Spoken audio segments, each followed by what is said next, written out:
Hello student. So this is the next part of our geometry, lines and angles. तो last video तक हमने देखा था कि उसमें लाइंस एंड एंगल्स के कई सारे हमने थ्योरम्स किया, कई सारे हमने प्रॉब्लम्स किया, ठीक है। इसमें हम देखेंगे हमारा जो नेक्स्ट थ्योरम है वो है angle sum property theorem.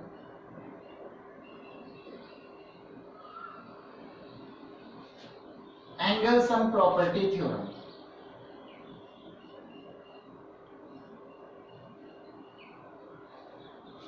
Means इसका स्टेटमेंट है the sum of all angles of a triangle, the sum of all angles of a triangle is equal to 180 degree, ठीक है। The sum of all angles of a triangle is equal to 180 degree, ठीक है। देखो इसके लिए मैंने क्या किया, मैंने एक ट्रायंगल बनाया ए बी सी। क्या प्रूव करना है? Angle A plus angle B plus angle C, angle A plus angle B plus angle C equal to 180 degree, ठीक है।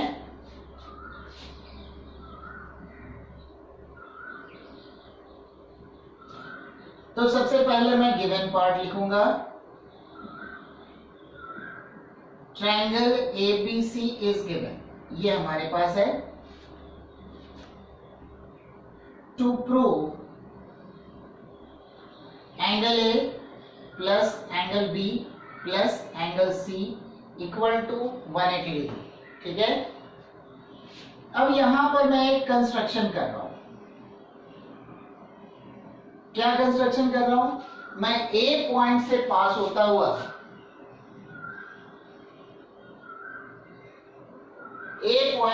होते हुए मैं एक लाइन ड्रॉ कर रहा हूं DE,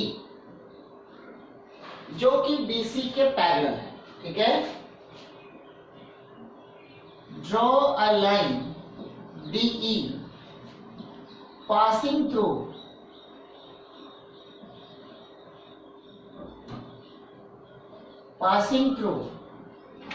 point A.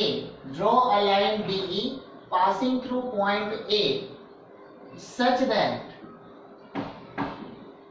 DE parallel to BC, ठीक है। such that DE parallel to BC, ठीक है। मतलब जो DE होगा वो BC के पैरेलल होगा। ये हमारे पास, ये हमने कंस्ट्रक्शन कर लिया, ठीक है। अब हम आते हैं प्रूफ के पार्ट में।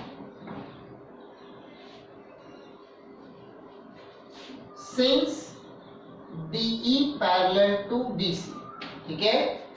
तो इसका मतलब क्या होगा? अगर DE BC के पैरेलल है तो इसका मतलब ये वाला जो एंगल होगा वो इस एंगल के इक्वल हो जाएगा।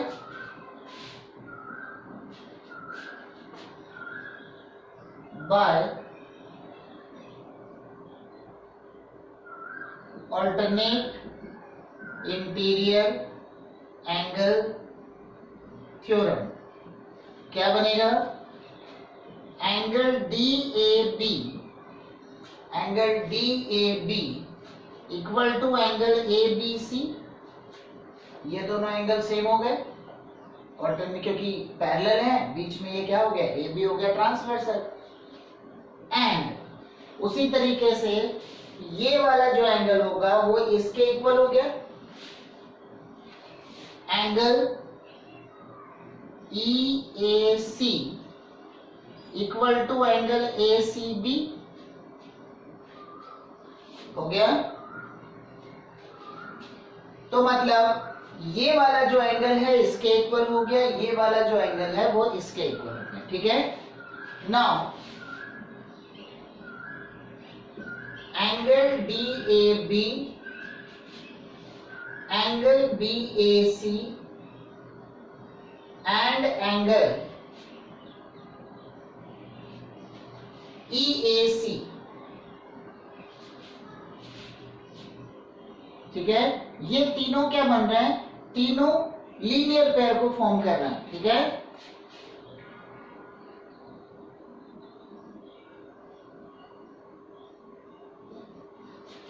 हमने थ्योरम देखा था, क्या देखा था कि अगर किसी लाइन के ऊपर में इनफाइनाइट रेज नंबर, जितने भी नंबर ऑफ रेज अगर उसके ऊपर फॉल हो रहे हैं, तो क्योंकि लाइन स्ट्रेट लाइन है तो उसके ऊपर के सारे एंगल्स का जो सम होगा वो 180 डिग्री के इक्वल होगा। तो इसके हिसाब से क्या बन गया, angle DAB plus angle BAC plus angle EAC equal to 180 degree. इसको मैंने लिया इक्वेशन 1, इसको मैंने लिया इक्वेशन 2, इसको मैंने लिया equation number 3।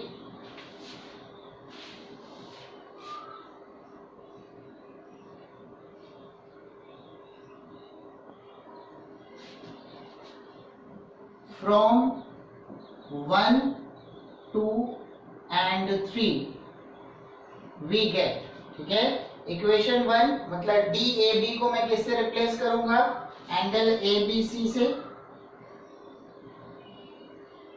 Angle ABC, DAB को मैंने रिप्लेस किया एंगल ABC से, EAC, ठीक है, अच्छा बीच का BAC तो एज इट इज है, EAC को मैं रिप्लेस करूंगा ACB से।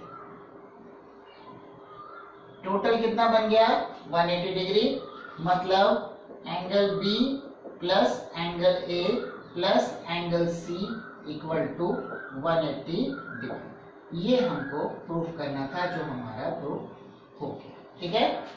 मैं एक बार फिर से इसको एक्सप्लेन कर रहा हूं। देखो यहाँ पे जरा, यहाँ हमारे पास करना क्या था, हमने प्रूव करना था कि किसी ट्रायंगल्स के तीनों एंगल्स का जो सम होगा वो 180 डिग्री के इक्वल होगा, ठीक है।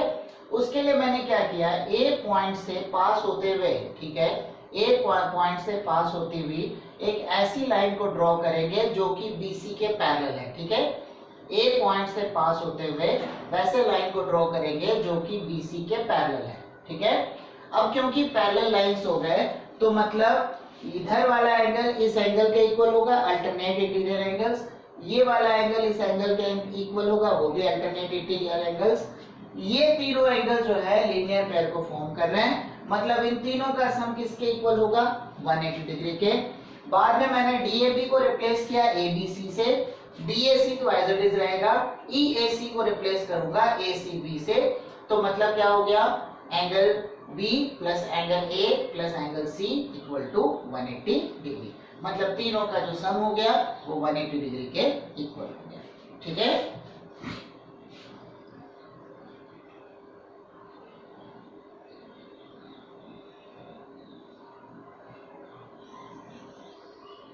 नेक्स्ट हमारा एक टर्म आ रहा है, वो है exterior angle.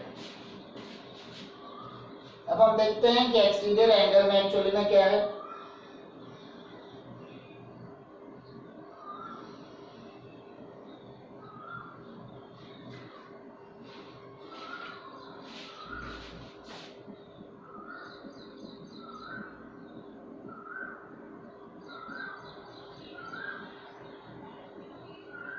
Exterior angles of a triangle, ठीक है। एक्सटीरियर एंगल का मतलब क्या हुआ, बात समझेंगे जरा। जैसे ट्रायंगल हमारे पास बना हुआ है, एक ट्रायंगल दिया है, अगर मैंने ट्रायंगल की किसी भी एक साइड को एक्सटेंड कर दिया, ठीक है, अगर मैंने ट्रायंगल की किसी भी एक साइड को एक्सटेंड कर दिया तो ट्रायंगल से बाहर का जो एंगल बनता है इसको हम कहते हैं एक्सटीरियर एंगल, ठीक है। मतलब if we extend any one side, ठीक है, if we extend any one side of a triangle, then the angle formed on the exterior part of the triangle with respect to the side of triangle, मतलब AC के with respect to जो exterior बन रहा है वो हो गया exterior angle of the triangle, ठीक है।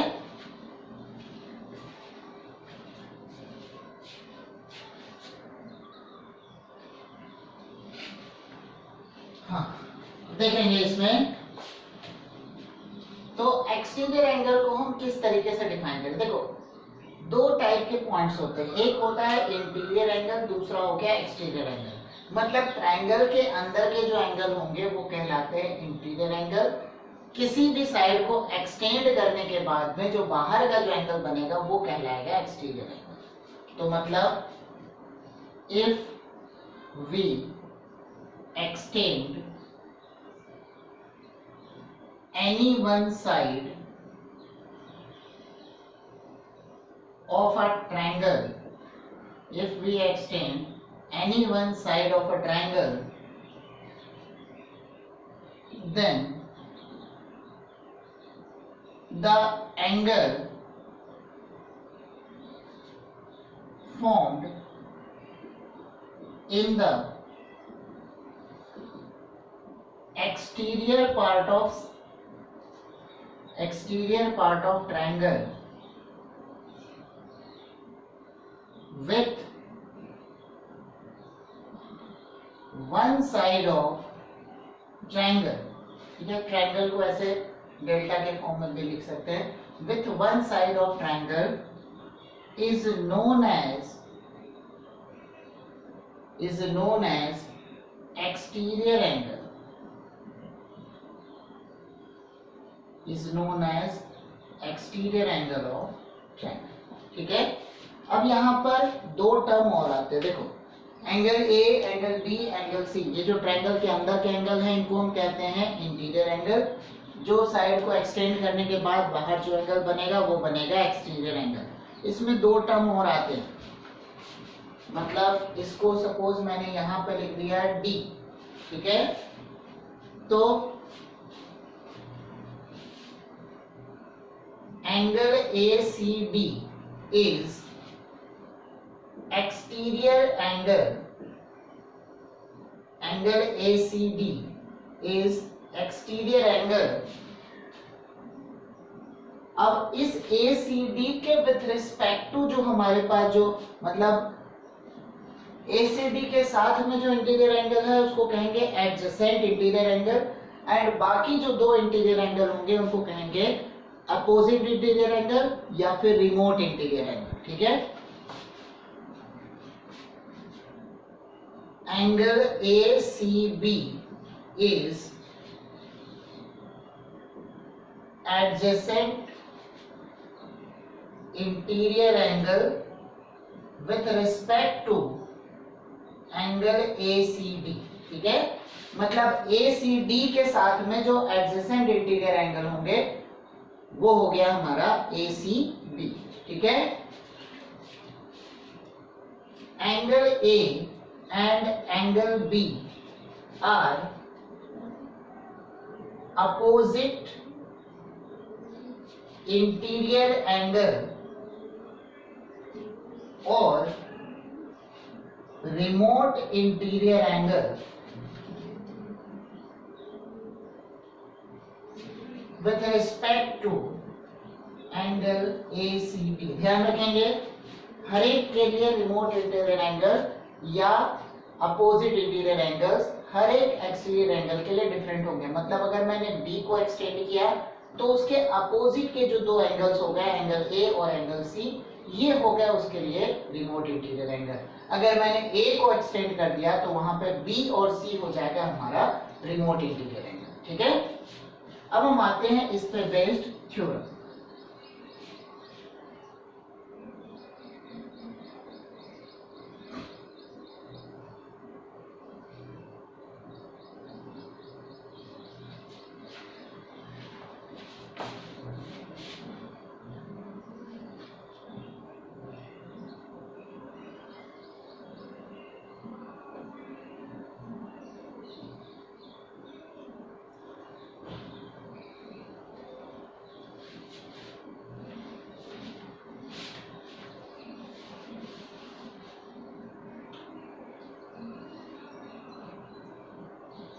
Exterior angle theorem of triangle, ठीक है।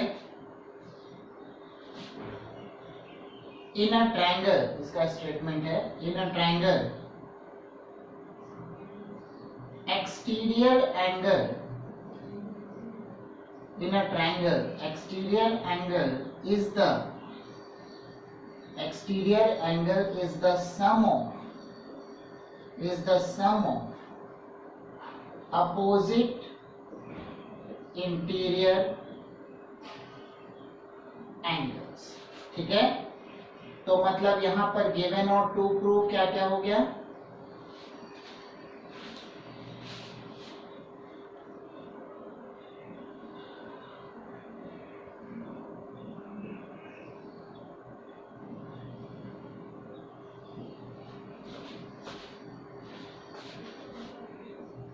In triangle ABC।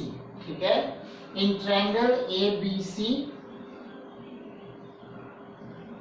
Angle ACD is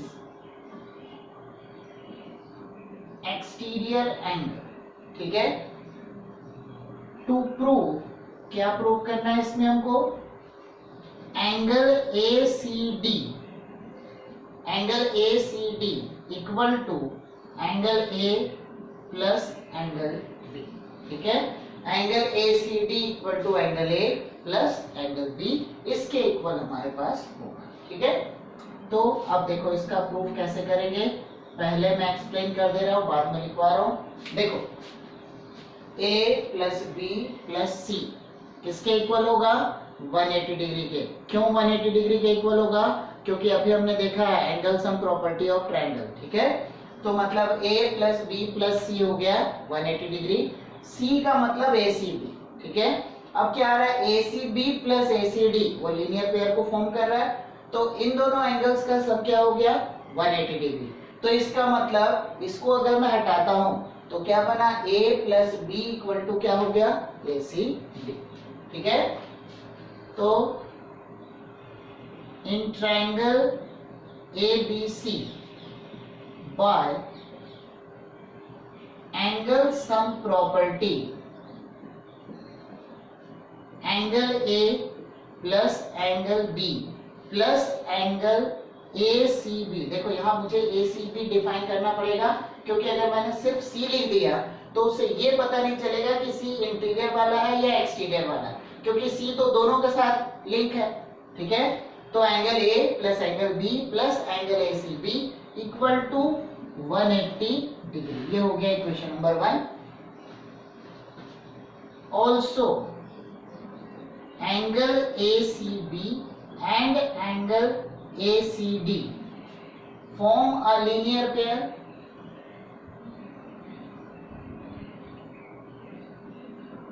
ठीक है, ये लीनियर पेयर को फॉर्म कर रहे हैं, तो मतलब क्या बन गया, therefore angle ACB plus angle ACD equal to 180 degree. ठीक है, अगर ये लीनियर पेयर को फॉर्म कर रहे हैं इसका मतलब क्या हो गया, इन दोनों का सम किसके इक्वल हो गया, 180 डिग्री के। तो इसको मैंने लिया इक्वेशन नंबर 2। ठीक है, दोनों इक्वेशन का राइट हैंड साइड सेम है, तो मैं इक्वेशन 1 और इक्वेशन 2 दोनों को कंपेयर कर सकता हूं। मतलब फ्रॉम 1 एंड 2 वी गेट, क्या बना, angle A plus angle B plus angle ACB equal to angle ACB plus angle ACD। देखो ACB दोनों साइड से कट गया, तो मतलब हमारे पास क्या बन गया, angle ACD equal to angle A plus angle B। ये हमारा प्रूफ। ठीक है, मैं इसको एक बार और एक्सप्लेन कर रहा हूं। देखो ट्रायंगल ABC था जिसमें C का एक्सटीरियर एंगल मैंने बनाया, वो बन गया ACD। हमने प्रूव करना है कि एंगल ACD जो है कि एक्सटीरियर एंगल है, वो एंगल A और एंगल B, ठीक है, वो एंगल A और एंगल B के सम के इक्वल है। ठीक है, मतलब angle A plus angle B equal to angle ACD हो गया। अब देखो, अब हमको क्या करना है यहाँ पर, ठीक है, अब हमको क्या करना है यहाँ पर, देखो सबसे पहले मैंने ट्रायंगल ABC में एंगल सम प्रॉपर्टी का यूज किया, मतलब angle A plus angle B plus angle ACB equal to 180 degree. ठीक है, जहां पर ACB और ACD दोनों क्या फॉर्म कर रहे हैं, ट्रायंगल में ACB और ACD दोनों लीनियर पेयर को फॉर्म कर रहे हैं, लीनियर पेयर को फॉर्म कर रहे हैं, मतलब इन दोनों का सम किसके इक्वल हो गया, 180 डिग्री के, ठीक है, दोनों का सम हो गया 180 डिग्री के इक्वल। वो उसको मैंने लिखा इक्वेशन नंबर 2, यहाँ पे है हमारा इक्वेशन नंबर 1। इक्वेशन 1 और इक्वेशन 2 दोनों का RHS सेम है, तो मैं दोनों को इक्वेट कर दे रहा हूँ। इक्वेट करने से क्या बना, angle A plus angle B plus angle ACB equal to angle A plus angle B plus angle ACB। तो यहाँ पे ACB और ACB दोनों साइड से हमारे पास कैंसिल हो गया, हमारे पास क्या बना, angle A plus angle B equal to angle ACD। यही हमको प्रूव करना है, ठीक है।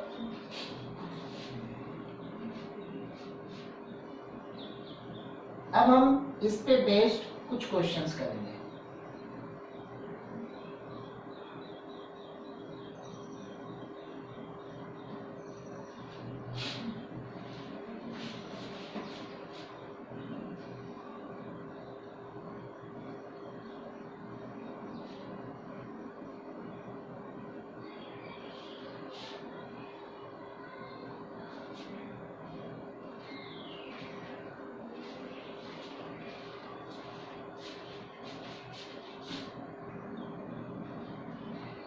देखो मैंने दो क्वेश्चन लिख रखा है, एक है ट्रायंगल DEF, दूसरा है ट्रायंगल PQR, ठीक है।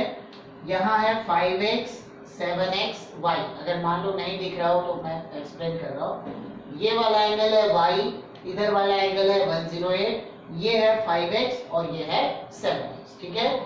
तो सबसे पहली चीज, ये दोनों लीनियर पेयर को फॉर्म कर रहे हैं, ठीक है, ये दोनों क्या है, लीनियर पेयर को फॉर्म कर रहे हैं, मतलब y प्लस 108 इक्वल टू 180 हो गया, लीनियर पेयर फॉर्म कर रहे हैं। तो मतलब y इक्वल टू क्या हो गया, 180 माइनस 108, मतलब y इक्वल टू कितना हो गया, 72, ठीक है।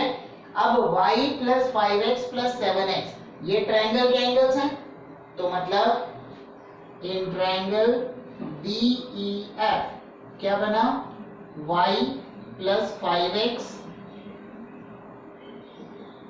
Plus 7x equal to 180 degree, ठीक है। तो मतलब y की वैल्यू हमारे पास क्या आई है, ये हो गया 72 प्लस 12x इक्वल टू 180, ठीक है।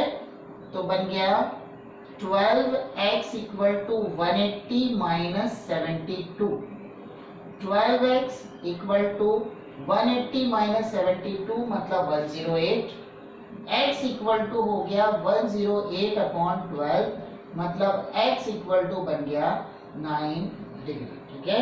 तो y हो गया 72 एंड x हो गया 9 डिग्री, ठीक है। यहाँ पर y और 108 ये लीनियर पेयर को फॉर्म कर रहे थे, इसलिए इन दोनों का सम क्या हो गया, 180 डिग्री के इक्वल।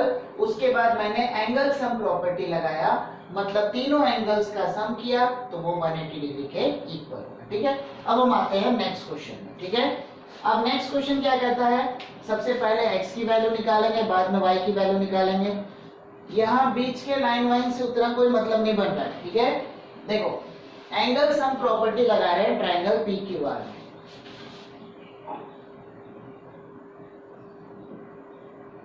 इन ट्रायंगल PQR देखो मैं एंगल सम प्रॉपर्टी का यूज कर रहा हूं, मतलब क्या हो गया, 45 प्लस 55 प्लस 2x, ठीक है, x plus x 2x, this equal to क्या बनेगा, 180 डिग्री। तो मतलब 2x इक्वल टू हो गया 180 माइनस 45 प्लस 55 कितना होगा, 100, ठीक है। 45 प्लस 55 हो गया 100 डिग्री। तो मतलब x इक्वल टू क्या हो गया, 80 अपॉन 2 मतलब 40 डिग्री, ठीक है। अब देखो ये 2x और ये y, ठीक है, 2x और y, 2x और y दोनों मिलकर के लीनियर पेयर को फॉर्म कर सकते हैं। वैसे हम वैसे भी देख सकते हैं, y क्या होगा, 45 और 55 के इक्वल होगा, ठीक है। जैसे देखना है बात तो वही है, एक्सटीरियर एंगल प्रॉपर्टी लगाओ चाहे जैसे लगाओ, मतलब तो वही हमारा बन रहा है। एंगल सम प्रॉपर्टी लगाओ चाहे लीनियर पेयर लगाओ चाहे एक्सटीरियर एंगल प्रॉपर्टी लगाओ, जिससे भी करो हमारा आंसर आने से मतलब है, ठीक है। तो हमारे पास क्या बनेगा, चलो मैं लिखता हूं बाय एक्सटीरियर एंगल प्रॉपर्टी, ठीक है, बाय एक्सटीरियर एंगल प्रॉपर्टी क्या बनेगा, y equal to 45 plus 55 equal to 100, ठीक है।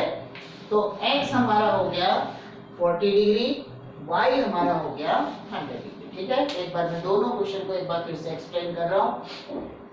5x 7x y plus 108, y plus 108 ये बन गया हमारा 180 डिग्री, y की वैल्यू हो गई 70, ठीक है।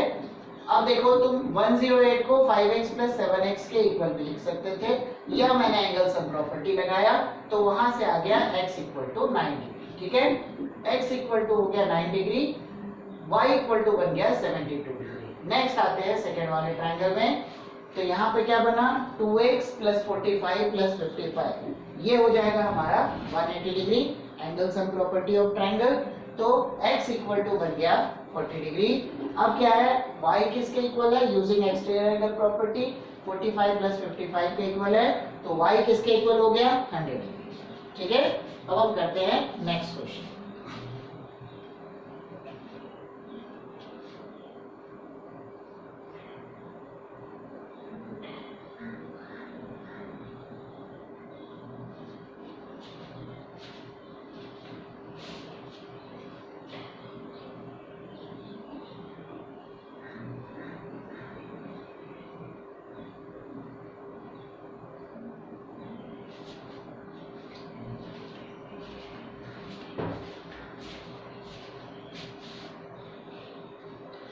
अब देखो इस क्वेश्चन में यहाँ पे क्या दिया हुआ है, PQ parallel to SR given है और PQ परपेंडिकुलर टू PS, मतलब ये 90 डिग्री है, दोनों लाइंस पैरेलल है, ठीक है। अब एंगल SQR, मतलब ये वाला एंगल दिया हुआ 28 डिग्री, QRT ये बाहर वाला एंगल है 65, बाकी ये ऊपर वाला एंगल X, ये वाला angle Y।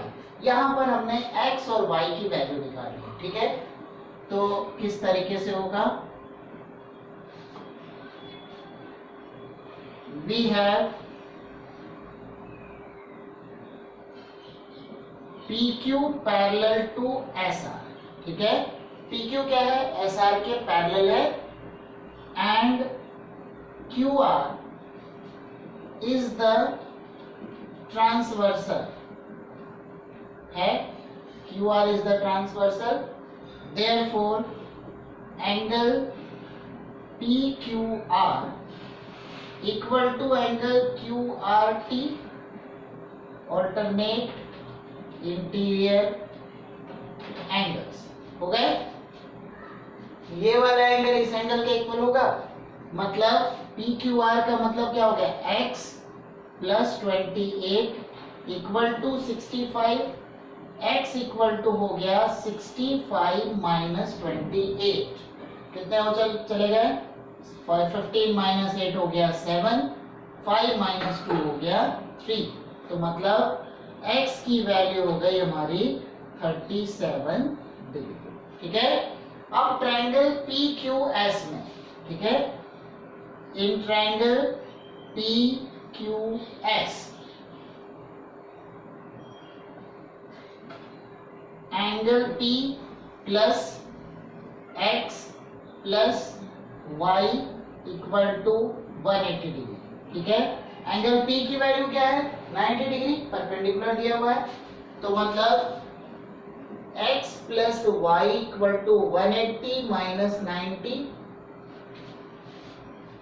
y this equal to हो गया 90, x की वैल्यू क्या है 37, तो y इक्वल टू क्या हो गया 90 माइनस 37, मतलब y इक्वल टू देखो 10 माइनस 7 हो गया 3, 8 माइनस 3 हो गया 5, तो मतलब y इक्वल टू हो गया 53 डिग्री, x इक्वल टू हो गया 37, ठीक है।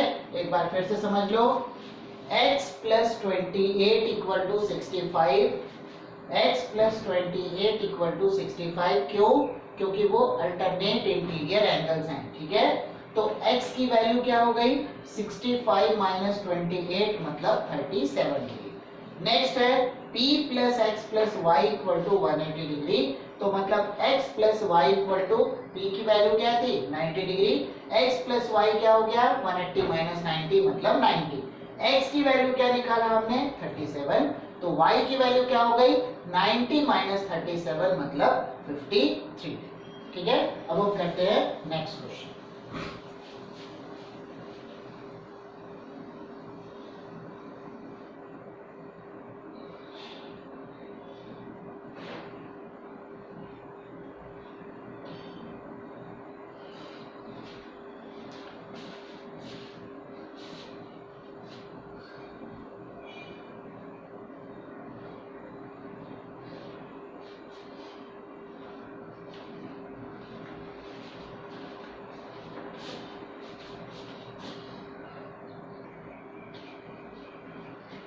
देखो इस क्वेश्चन में ट्रायंगल एबीसी, यहाँ डायग्राम नहीं दिया, डायग्राम हमने बनाना होगा। ठीक है, a triangle ABC is right angled at A, L is a point on BC. ठीक है, such that A L perpendicular to BC, we have to prove that angle B A L equal to angle A C B.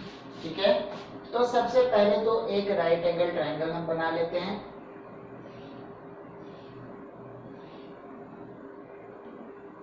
A point पर right angle बन रहा है, तो A B C. ठीक है, L is a point on B C such that A L perpendicular to B C,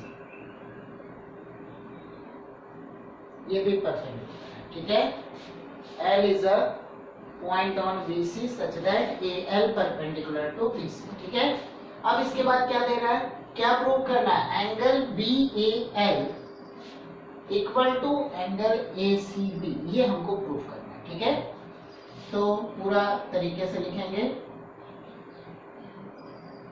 given क्या है,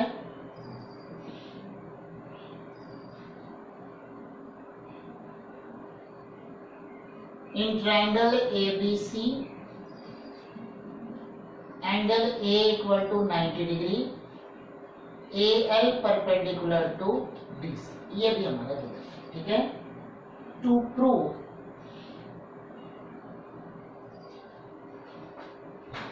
angle B A L equal to angle A C B. ठीक है, angle B A L equal to angle A C B. ठीक है, proof